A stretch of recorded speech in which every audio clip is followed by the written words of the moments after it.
Getting things done is a challenge that everyone struggles with. One way to tackle it is to make sure that you have the right tools, and for your computer, that means the right apps. The problem is, not all apps do what they promise, and the drawn out search for the right solution makes it harder to get the job done. That's why there's SetApp. SetApp is on a mission to help users get more done. With SetApp, there's no more worrying about having to search for apps to solve a problem. Instead, SetApp packs over 200 apps for your Mac and iPhone into one. There's an app for any task, so you can stay in your flow and finish what you started. With SetApp, you can think about your tasks, not your apps. A dedicated curation team only selects the highest quality apps, and new apps are added to SetApp regularly. Updates are free, and all the apps are full-featured pro versions. It's also a great value. Instead of paying thousands of dollars for separate licenses, there's just one flat monthly fee. Head over to setapp.com to try SetApp for a week. If you like SetApp, pay just $9.99 a month, as long as it's useful to you. And trust us, it will be. That's setapp.com, setapp.com.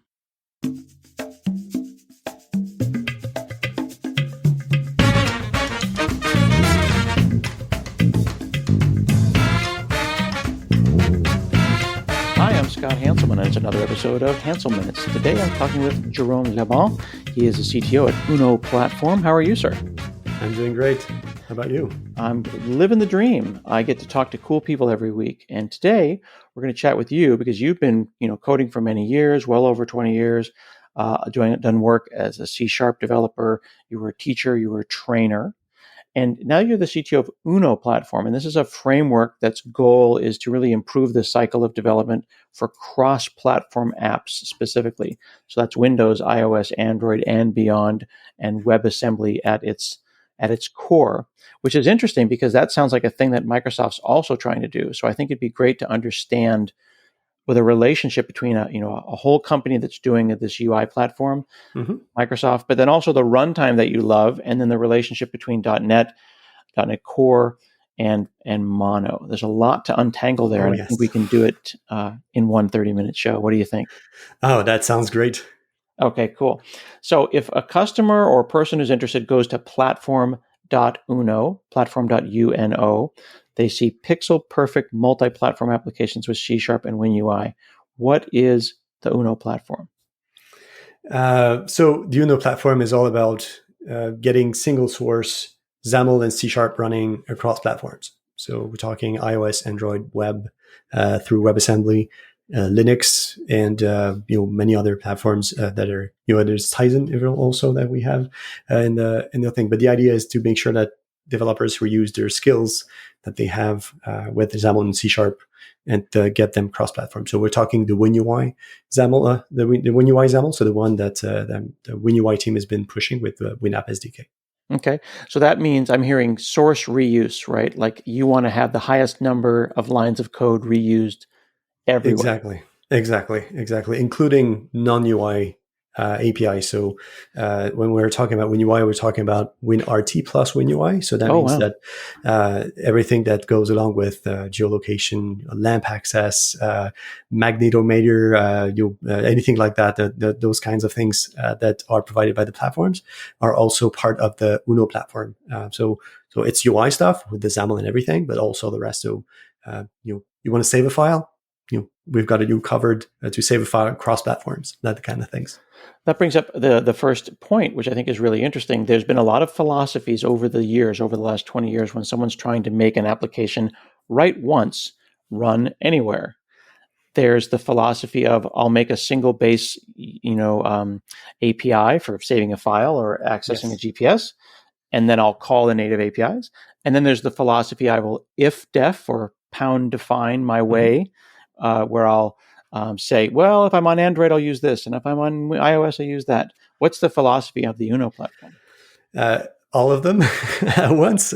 So the main goal for developers is to be able to and ultimately for what we want to implement is implement the whole API set of WinUI plus WinRT. So if you want to write to, use Bluetooth or anything like that, that's something that we want to be able to provide for developers so that they don't have to do ifdefs or any kind of runtime checks to be able to go there.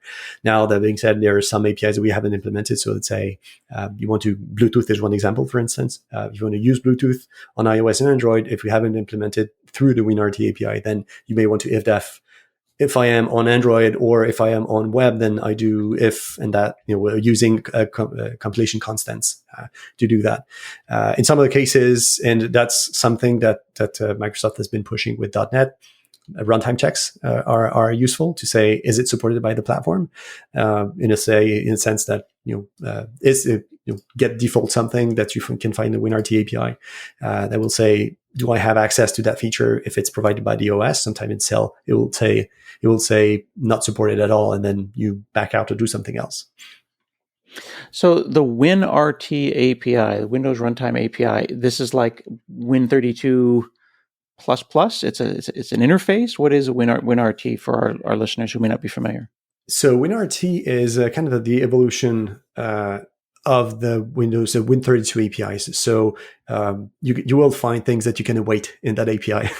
It's not something that you can do with Win32 APIs. Mm-hmm. You can make them do this, but the idea is that many of those APIs are kind of enhanced and modernized from what you can find in Win32, which it was originally introduced in UWP, but it's now going away for good reasons.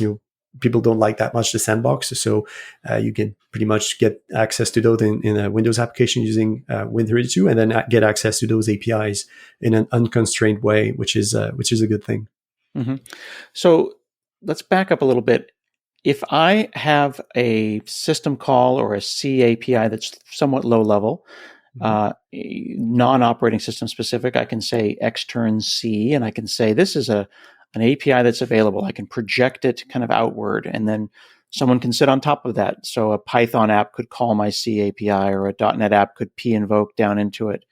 And I'm making it kind of like an interface, right? It's not a .NET interface, but it's just an agreement, right? These are just agreements. Correct. Here's a list of things. And the WinRT has, the Windows runtime has Windows in the name. Mm-hmm. But you're saying that the interface that's provided by that is a good interface that maybe has nothing to do with Windows, and everybody should be able to call it. Absolutely. And that's what we're doing. It's just, we're saying Microsoft has been spending so much time designing a good API for getting asynchronous access to the file system, or getting access to your geolocation API, the geolocation sensor in your device, or things like that. And we say, why reinvent anything? Let's just take the API. And that's pretty much what we're doing with Uno. We generate all the API so that your application can compile, and then one by one, we implement the APIs underneath. So, we've had contributors from the Uno, the open source project, contributing implementation for some of those features, and it's getting interesting. We have quite a few people helping for this, because they say, well, I want to do, let's say, on the browser, I want to be able to read the directories from my file system, because let's say Chrome added features for that, then they implemented that in JavaScript and exposed that through the WinRT API that developers can consume across platforms. That's the idea. So you're looking at that agreement, that contract, that interface, and you can project in one direction and say, here, these are now made available to us. You can code gen from that kind of interface. And then underneath, you have providers. Sorry, please go ahead. Exactly. It's not necessarily code gen in that sense. So the code generation is on our end, where we want to make sure that the API is aligned with what Microsoft is providing, so that you as developers, you have to learn only one API. But underneath, then we say, if we're going to open a file, then what do we do? Do we have to actually open a file? If you're in a browser, when there's no file system to get access to, so we do something else in terms of getting access to some files. So in general, it could be accessing to the IndexedDB that's virtualized by some WebAssembly tooling. That's the kind of things that we do. Or if you're on iOS, then accessing to a file is just actually reading the file in the file system, and then we use the .NET APIs to do that. So that's the kind of thing. But you don't need to know about this. You just use the WinRT storage file API, and then you read the file. That's the idea. So, how often do you get what I would call an impedance mismatch, where an assumption is made that I'll just make an example. I don't know if it's true. Mhm. I'm for looping through files in a directory, and that works great on Windows. But then I find myself doing for loop through files in a directory, and now I'm on IndexedDB inside of a browser, and that's not performant. Or I've had experiences where I've for looped over files in a directory, but the directory is now a cloud drive and I'm making 6,000 HTTP GET calls, and Exactly. it's being hidden from me though. Yeah, exactly. And then there are things like this that don't work. So, for instance, or don't work, and we need to adjust a little bit. So, I'm going to give you an idea. When you're making a UWP application, there's a notion of package file. So you can package whatever you want in there, and you can have two gigabytes of data that's packaged with your file. And when you're installing your application, then everything gets downloaded to your machine, and then you get access to those 2 gigabytes of file from your application. Mm-hmm. The thing is that if you're in a browser, you're not going to download 2 gigs of data when you open the browser. So the APIs that are built upon reading the file from the file system don't work. So the interesting thing is that because we have that contract that says open a file, then we can interact with the system and say, if we get access to, if we're on a WebAssembly in a WebAssembly app, then instead of reading to the local file, then we go back to the server to get that file. But it's transparent for you. It's just a way to open that file, and that file in the code behind in the behind is just downloaded transparently and just given to you as if it were local. So that's the kind of things that we're doing. So that's kind of impedance mishmash, but we're taking care of it in most cases. And I think that right there, taking care of it, that's the value that you're providing here, right? Because theoretically, I could write the language that I want, but then I'd have to call native APIs, I have to think about things, and you're basically saying, here's a great, well-factored interface called WinRT that we all appreciate. Call this, and 99 times out of 100, it's going to be a great experience. And the Uno platforms will hide complexity when possible, Exactly. and mitigate complexity when possible. And then I don't have to learn another whole series of APIs. Exactly, and that's the same for the UI. I mean, we've been implementing stack panels and grids and file maybe not file pickers, but any kind of UI components, and transparently it's going to work the same way across platform. That's, for instance, if you want to create a text box or a button, then you just put your text box, and then underneath we're going to be doing all the work to make sure that that text box is rendering properly. Same across platform or different cross platform, depending on what you want to do. And that's one of the key points, and people get confused in some cases where I'm doing cross platform. The UI is going to be, is it going to be the same? Is it going to be different? Can I choose? That's the kind of thing. So, and we're abstracting away most of that so that you don't need to do anything. Just open your app and it's going to work. Well, and that brings me to the next thing. And this is great because we're talking about philosophy, right? So from a runtime API perspective, you have a philosophy that we've just covered. Now on the UI side, I think it's important to look at some of the historical context of people who've been doing stuff like this for 20 or 30 years. I remember in the mid 90s when Java came out, we were doing cross-platform, but you could always look at the app and you could say, that's a Java app. And the way you knew is that the button was a lie. It was just a picture of a button. They drew the button. So there's a lot of arguments about whether we have an app that looks like a Delphi app or it looks like a Java app everywhere. What's your philosophy on the UI side? So we actually chose to do a mix of both, multiple. There are three ways to render things. The first one is you render every pixel, and then everything's going to be the same across platform, but it may have some issues, like if you want to do IME or if you want to do accessibility, then you're going to be visually high fidelity across platforms, but then interactions may be difficult. And there are some platforms that have that difficulty because they're doing everything by themselves. Then there's the complete other side of the spectrum, where you have, let's say, if you want to draw a button, then the framework that you're going to use is not going to draw that button. It's going to rely on the system to do it. So if you're on iOS, for instance, if you create a XAML button, then underneath it will be a UI button. So it will definitely look like the button that comes from the platform. And what we're doing is basically being in the middle. We're giving the user, the developer, the ability to choose what it wants. We're rendering when necessary, and we're using the underlying platform controls when necessary. So that means that if you want to, you can have a page with native buttons and completely custom buttons at the same time. It's totally possible. So it depends on the platform. So if you're on iOS, you can do this. If you're on Linux and Skia web, there's no definite way of rendering buttons on the web, or they're ugly in a sense. So everyone's pretty much drawing everything on the web because they're CSS styling everything. The advantage that we have is that we use the styles that are coming from Windows.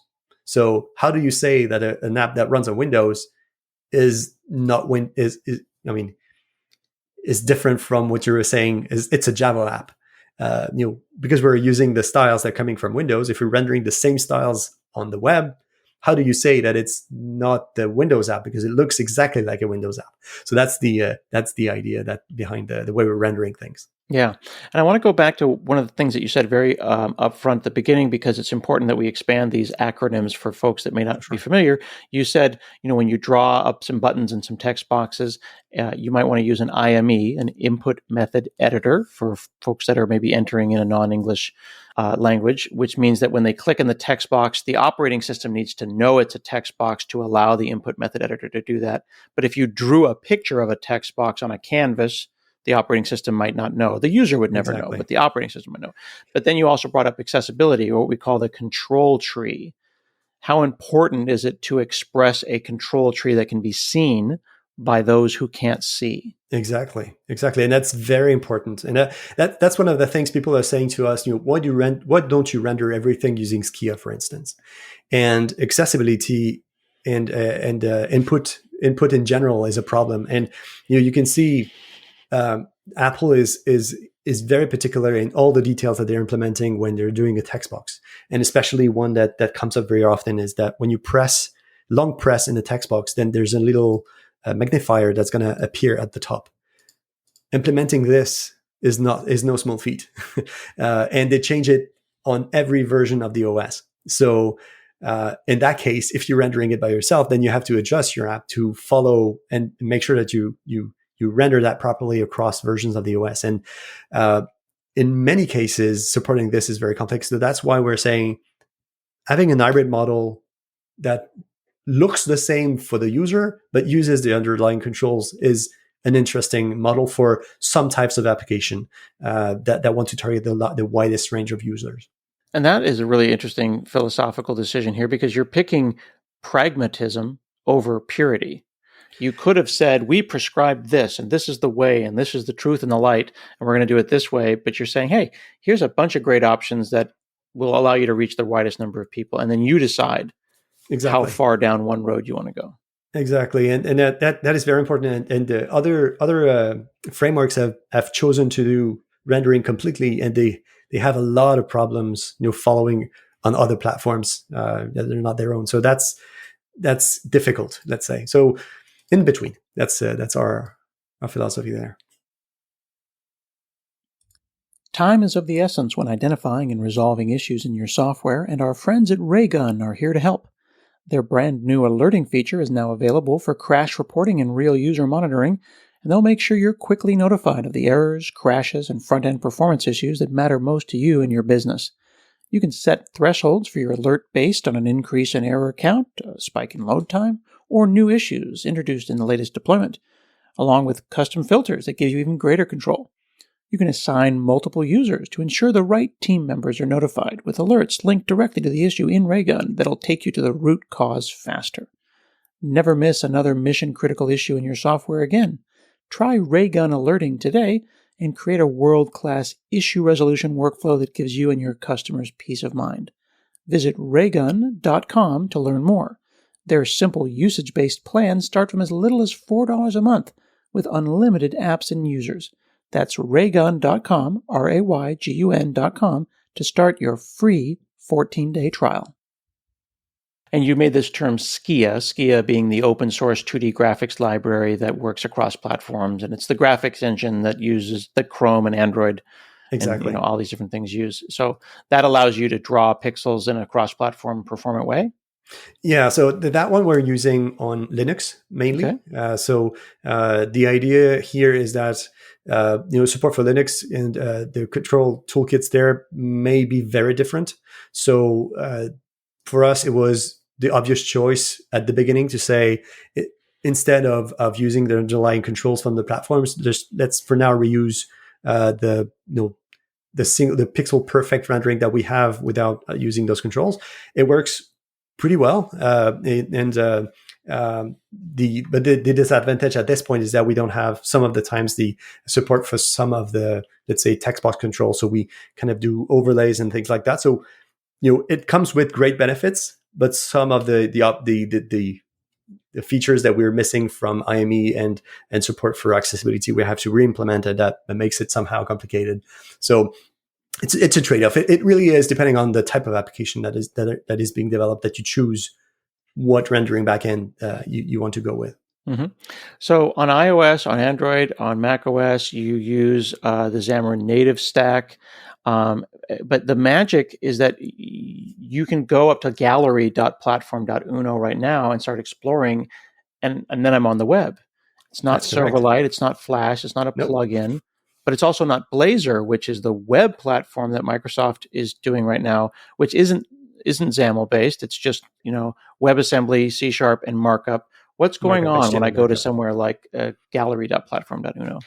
So when you're navigating there, you're basically looking at an application that's rendered using HTML. So, but it's not HTML that you manipulate. So as a developer, you don't see it.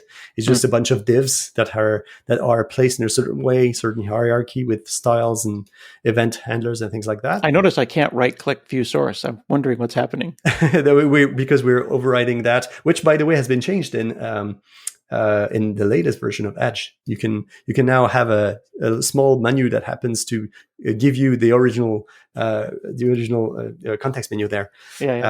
But when you get there, so you have that HTML application that you don't see, and then underneath it's running on top of the .NET 6. Actually, it's been running for a while on top of this, and we're having something that it's not using the Blazor tooling, but we're using what Blazor uses to do WebAssembly support. So that's pretty much what we've been doing here, and that's pretty much it. It's the application, and in the middle we have the implementation of Uno that manipulates the DOM to provide you what the application is going to be doing. One prominent example of that one is NuGet.info, which is the NuGet package explorer on the web. That one has been very interesting to work on. It's an application that looks like a desktop application that's a PWA as well, so a progressive web app that you can install like it would a normal app. But it looks like a normal app. It runs on .NET, same code everywhere, but it's on the web and nothing to install. That's the beauty of it. And I hope that 2022 is going to bring so many good news on the WebAssembly front with regards to performance and threading, exception handling, and things like that we're dearly missing in WebAssembly. But it's going to be very interesting. But it's really important for folks to know that WebAssembly isn't some like on the cutting edge, have to get the latest version of Chrome. Like, it's a thing. You don't need any plugins. It's secure, it's safe, and it's basically in every browser, right? Exactly, it's in every browser, and it's now, if I remember correctly, the fourth language of the web by the W3C. So but the thing is that no one programs directly in WebAssembly. It's kind of I don't program using ARM. I'm targeting ARM, but I'm not programming using ARM. Well, you don't code in assembly, right? It's unless you're part of the .NET team, but that's pretty much there. And so you're basically going to be using WebAssembly, and it's installed everywhere. It's by default. It's as secure as JavaScript. So anything you can do in JavaScript, you can do in WebAssembly. So it's starting to be a little bit different now, but pretty much that's what it is. You're in a sandbox.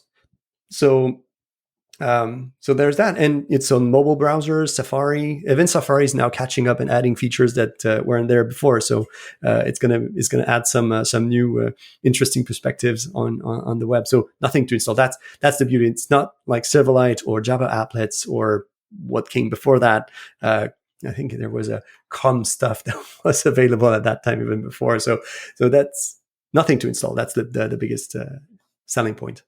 So if you're trying to sell Uno platform to like a company, let's say you go to like big giant, big box retailer and you're talking to the CTO of that company, they're going to hear about this stack and they're going to think, oh my goodness, wow, this is so cutting edge. I don't know if we can support this. It's too much. How do you sell this to them and make them realize that .NET's been open source for half a decade and the mono WASM runtime is mature and WebAssembly is on their users' browsers already?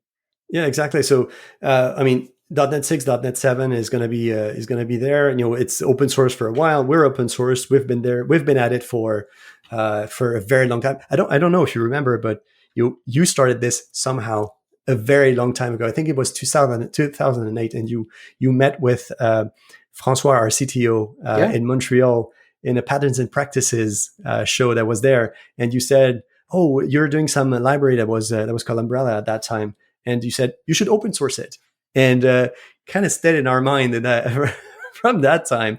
And we've been at it for Uno. So 8 years ago we started Uno because nothing was there, and then we've been at it since then. So longevity and making sure that we're still here after that much time is very important.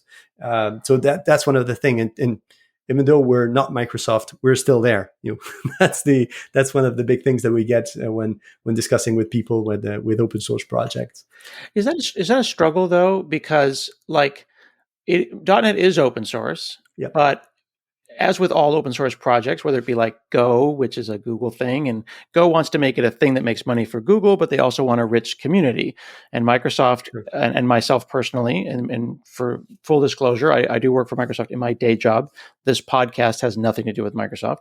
So I have one foot in each world, right? I came to Microsoft to open source .NET, but Microsoft has to keep the lights on. Is that a tension with Uno platform and Microsoft, or do you feel you found the right partnership?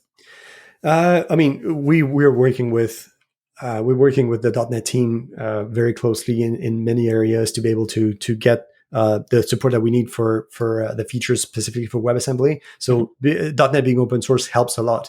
Now, the thing is that Microsoft is there. It's kind of, I would say, the elephant in the room. But it's in the open source world. Most people are expecting that Microsoft is going to be supporting things. So when they come to us and say, "Well, you're not Microsoft," then how can I be sure that you're going to be there after a few years? And we say, "Well, we're still here after 8 years of working on it." And then open source is we open sourced Uno 3.5 years ago. So we're still here. So we're continuing working on this, but we have to convince our customers that we're going to stay there. And now, the thing is that we're not just some open source project that runs in the garage. We're actually having professional services on it. So to sustain ourselves, we're saying you want the project to keep being alive, then come help us. And then we offer support. And then if you open issues, then we move them up the stack, and then you're going to be served first compared to the other open source community members. So that's kind of things that we're looking at. So kind of an open source sustainability talk that people have been having for a while to understand what can we do to make sure that everything stands properly, even though it's open source. Right. And you stack value on top of the open source runtimes where that value is controls and themes and consulting and priority support, et cetera, et cetera. Exactly. Yeah. Exactly. And the important part about all this is to have also developer productivity. We've now provided as part of the UnoConf that we had a while back that we started supporting VS Code for XAML and for developing applications with hot reloads, and we added support for hot reload in VS Code for XAML applications. So that's the part of adding value for more users where Microsoft is not giving that value in some cases. So we're pushing the envelope. We're still using everything that's provided underneath. So that's the good thing about the open source ecosystem. Yeah. One of the things that if people who are listening and they hadn't heard about Uno platform before, I want them to go to playground.platform.uno. And this is really cool. It's like a code pen, and you can actually write XAML in the browser, and there's an auto run checkbox. You can see the data binding. You can even go and see the ray tracer demo. And you see that it's using .NET 6 for WebAssembly, which .NET 6 is now released. Being able to type XAML in a browser and then have it auto work is, I don't know, for someone who's been writing XAML since Baby Smash, which was my kids. Oh yeah, we should convert Baby Smash to Uno one time together. Maybe that would be fun. Yeah, we could do. I've been using Baby Smash for quite a bit. For two of my kids, they love this. Yeah, my baby is now 16, and I think what would be exciting about that is that it was originally WPF XAML and has been since kind of moving forward and being updated. We've recently updated Baby Smash to .NET 5 and 6 to show that a 16-year-old legacy application can run in the browser. That would be interesting. Would be really cool. So we should partner up on something like that. To go to playground.platform.uno and see that happening is a really great example of the technology that you're kind of sitting on top of, because you've got the IL interpreter, you've got WebAssembly, you've got your XAML platforms. And the other thing I want folks to check out is gallery.platform.uno, specifically the theming. I was really impressed that I could go and make it look like the Microsoft Fluent look, or the Google Material, or the kind of Cupertino style iOS. Yes, Cupertino style iOS. And it's the same button. It's the same button. It's the same XAML. You can view when you click on the little icon on the right. It'll give you the same icons. And that's what we call theming. It's a library that you can use even on WinUI applications. Mm-hmm. And it's the power of styling that comes from back from WPF in the early days. You changed you have lookless controls, and then you change whatever you want in it. So if you want a video button that has, I don't know, rotating visual, with the video inside, then that's the kind of the stuff that you can do with styling. And that's what we've applied to the styles there. You can have the default Fluent, it's the Fluent styles that's called Sun Valley from Windows 11. Mm-hmm. But you can also have the other ones, so Cupertino and Material. You can change the color if you want. You can do you can override the button completely if you want. That's the kind of things that you can do. But that's the important part there, to have your own stuff. Yeah. And is it true that if I publish an app, if I don't want the customer to know it's Uno platform, they're just going to think it's a native app because it's running natively on them. It is running natively. It's the Xamarin tooling. It's just, we're not inventing anything. And that's the other good thing is that when the .NET team is adding new features to Xamarin and now .NET 6, because we're not replacing anything from the runtime in that context for iOS and Android, then the application is going to benefit from AOT or startup tracing or features that have been added recently. Even in .NET 6, there were new features with regards to making sure that the package is not too big. That's the kind of things that we're just benefiting without doing anything. So that's the standing on the shoulder of a giant thing that we're doing. And at the time of this will be listened to in December. So mm-hmm. UnoConf would be a couple of weeks ago. Yes. What are some of the announcements if folks want to go up to unoconf.com and see what happened on November 30th? Whatever they're going to learn about. So we've announced VS Code support for a language, what we call a language server. So the idea is that you can develop on Linux and macOS and Windows. So you can type your XAML and get IntelliSense running there. You can have a hot reload in the web. You can have hot reload in code spaces also. Wow. That's pretty cool. So you develop your application there and gets reloaded. We also have a few other features like improving the design handoff. If you have your designers developing in Figma, and then what now? Mm-hmm. What do you do when your application needs to be developed? So we are presenting a tool. We've presented a tool that allows to take those designs and make an application out of it, and also extending the platform the platform in Uno platform. Extending practices and being a bit more opinionated into what an application should do, like reactive programming and things like that, to make an application that looks that is easier to develop. Because the WinUI framework provides controls but doesn't provide patterns and practices. Mm-hmm. That's something that we want to expand the platform, and that's what the announcements at UnoConf were. Very cool. So folks can check that out at unoconf.com. You can see talks by, I see my friend Andres Pineda talking about putting Uno platform applications in static web apps. And then the talk by Darren May, which is great for the Baby Smash example, migrating WPF applications to the web. So a lot of really cool stuff happening in the Uno platform, and folks can check it out at platform.uno. Thank you so much for chatting with me today. Absolutely. This has been another episode of Hansel Minutes, and we'll see you again next week.